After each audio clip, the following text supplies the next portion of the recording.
This video covers the AMC boom for $1,000 per share, Citadel federal summons, and more. We're starting with this. The AMC game. Retail buys high. Price drops. Institution buys cheap shares. Not an accident. Barcoding was a trigger. Plans to move retail to institutions. Big names want a piece of the box office surge. AMC will prosper. As we know, apes have always bought AMC. Recent developments show that institutions want to buy AMC. From the start, whether these institutions desired to accumulate AMC or short sellers, they wanted retail to sell so institutions could acquire. One of the challenges we faced was getting retail to sell by lowering prices. We've all discussed this, but from different angles. First, this shows AMC's institutional accumulation and huge increase. We've discussed the increase, but this candle shows how enormous it is. This shows that institutions are buying as much AMC as possible. This is not a retail to institutional transfer for me. They want to transfer from retail to institutions, but retail won't sell. Thus, the shares they have been hoarding are synthetic. We've discussed it. But if these institutions are prepared to buy that much synthetics, it indicates AMC's potential. It just reveals their AMC predictions. Retail wins because of this. Again, retail, yeah, they bought high, but also at almost every price point. Why we're still playing.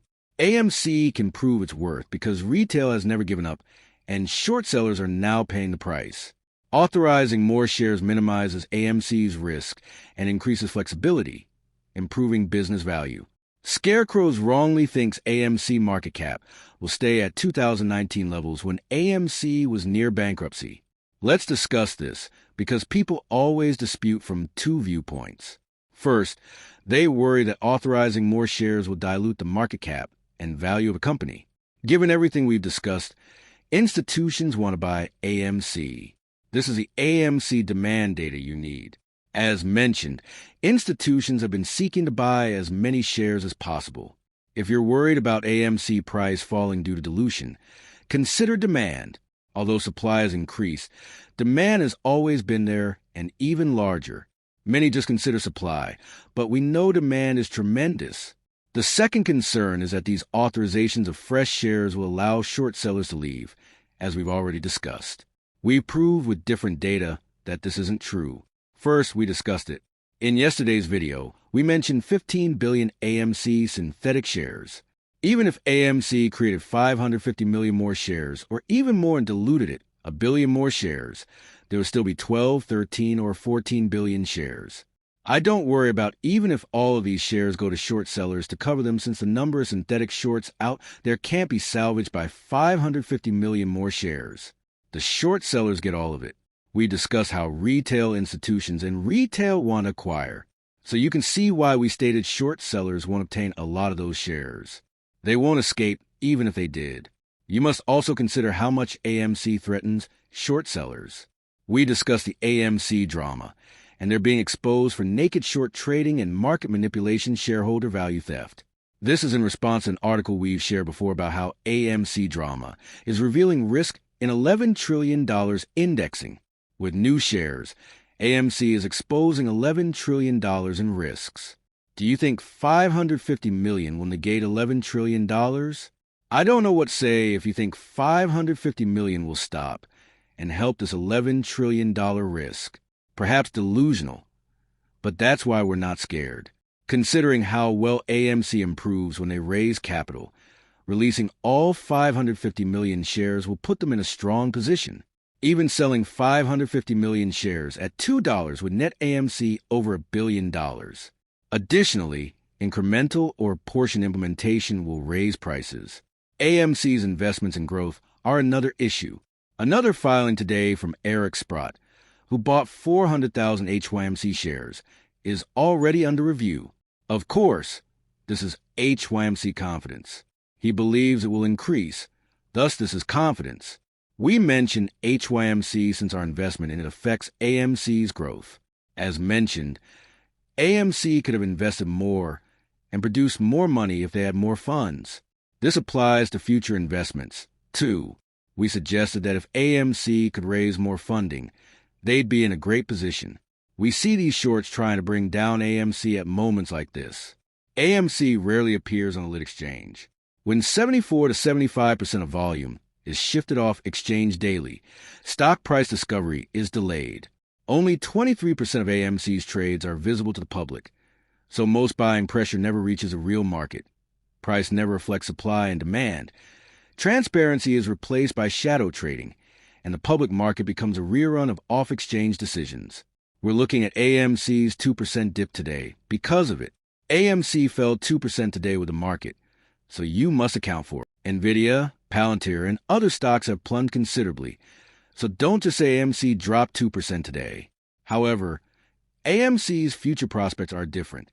In addition, AMC is falling because the 74% off exchange. They're not seeing 74% for falling stocks. Despite seeing the market average or below, they're falling that much. Their differences are significant. Genius Group, another firm that experiences the identical issue, shows that NYSE was able to execute one deal with 200 volume without internalization. 1. NYSE, order when completed for 200. You should know that Genius Group sued for 2 and Citadel. We've discussed how much dark pool is used and why these stocks are repressed and controlled.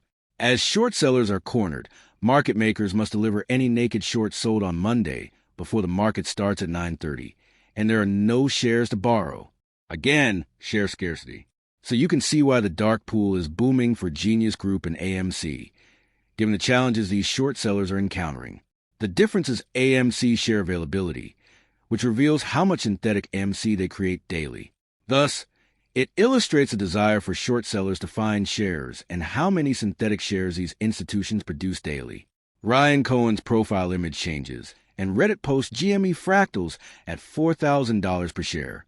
Recent events have been many, and we should expect more because of the market's reaction. We discussed the yen carry trade, liquidity, and the market's sharp plunge today. Many things are happening, and when they do, AMC and GME are suppressed because the trillions of dollars disappearing are the same collaterals being utilized to induce illiquidity. So we can see how AMC and GME can simply charge these prices. We said AMC can easily reach $1,000 without a squeeze. Just talking about how much it's repressed and how AMC should be price discoverable might cost hundreds or thousands. Factoring the pinch and value explains why we said tens of thousands, if not hundreds of thousands.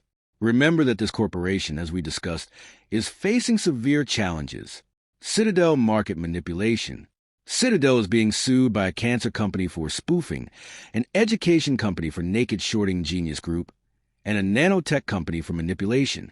If you think Citadel isn't suppressing or that investors are making things up, look again because there are 5 legitimate companies filing. Thus, we comprehend the situation. Additionally, Citadel received a federal summons in the Genius Group action. Although this isn't a huge issue, we need to see it progress. Usually these take a long time, but progress is good. This is only to add to what we said about AMC short sellers suffering difficulties from other places and why it matters to us, since it will also affect AMC. All margins are reciprocal, of course. If they're suffering margin pressure due to Genius Group, whose margin requirements are now 360%, they'll have less margin to suppress AMC and GME. Yes, their position in Genius Group is smaller than AMC and GME, but they still suffer. Looking at reverse repo, $6.5 billion. Remember, this isn't the end of the world. This channel discussed reducing the reverse repo to 0 after falling below $1 billion. It rose to 1.1 and now 6.5. Does this give shorts another chance? No. As mentioned, the reverse repo's up or down is unimportant. When the reverse repo suddenly rises from $1 billion to $6.5 billion, it implies they need liquidity. They need cash. Banks and institutions don't want reverse repo money. Other subsidiaries make them look strong. Therefore, they want them. Taking reverse repo money makes them look weak. Yesterday's video covered it. The fact that reverse repo went up in these banks and organizations use it reveals their weakness. It shows their liquidity issues. It's not like jumping from $1 billion to 6.5 and the shorts are alive again. No, their need for cash is obvious. Only if the reverse repo drops to 0 would we say they can't seek aid. That means no more money is poured into the system, and short sellers must live on their own by selling their positions. putting up more assets, or getting support elsewhere. That's their choice, but we know they'll struggle most then. Allow me to explain why the market went crazy today. Nvidia rose 4% and 5%